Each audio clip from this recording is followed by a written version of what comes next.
magically started brewing as soon as your alarm went off? Or that your lights automatically dimmed to create the perfect movie watching ambience?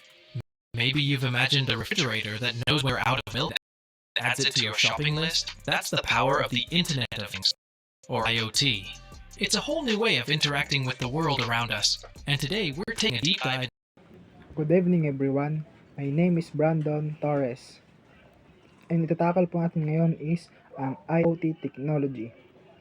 The Internet of Things, also known as IoT, is a technology that connects physical devices to the internet, enabling them to collect, exchange, and process data. These devices embed with sensors and software, communicate with each other and with centralized systems, allowing for automation, remote control, and data-driven decision making.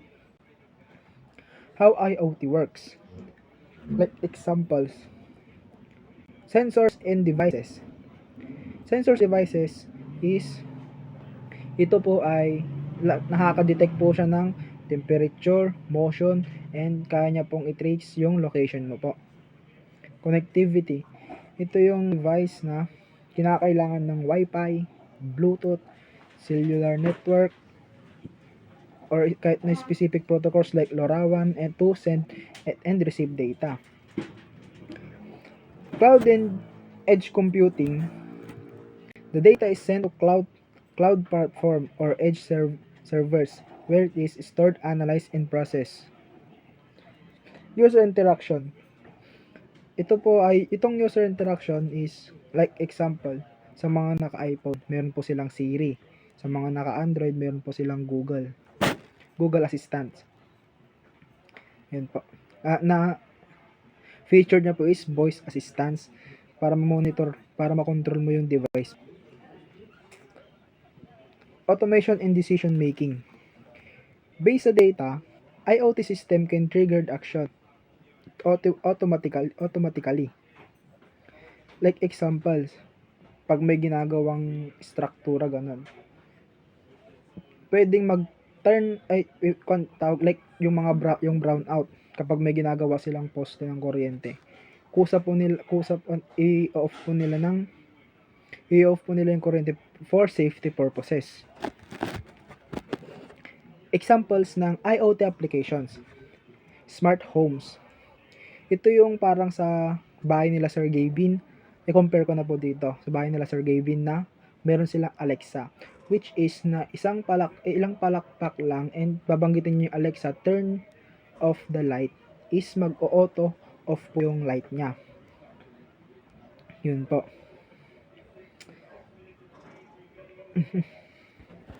Yung benefits po ng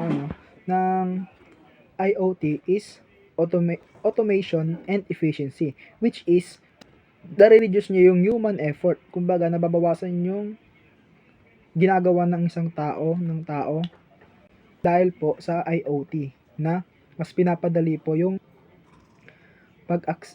mas pinapadali yung gawain ng mga tao. Cost savings. Ito po is maintenance niya po yung lower repair cost kasi like YouTube, kung may nasirang gamit, may nasirang gamit na pwede mong panoodin sa YouTube is magagawa mo. Real-time monitoring enables instant tracking of devices, assets, and health parameters.